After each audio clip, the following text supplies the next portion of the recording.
السلام علیکم جی۔ تو یہ دیکھیں میرے بھانجے کے پاس نا یہ کبوتر آیا ہے اور یہ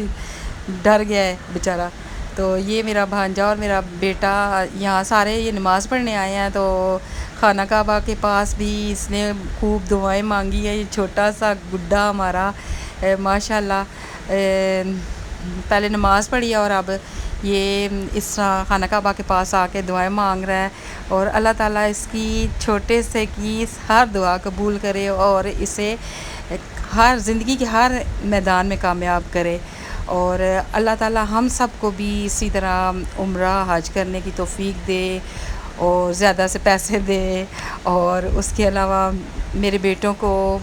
کامیاب کرے زندگی کے ہر میدان میں، اور اللہ سب کے بچوں کو اللہ تعالیٰ کامیاب کرے، اور سب کی بیٹیوں کو بھی اللہ تعالیٰ نصیب ان کے اچھے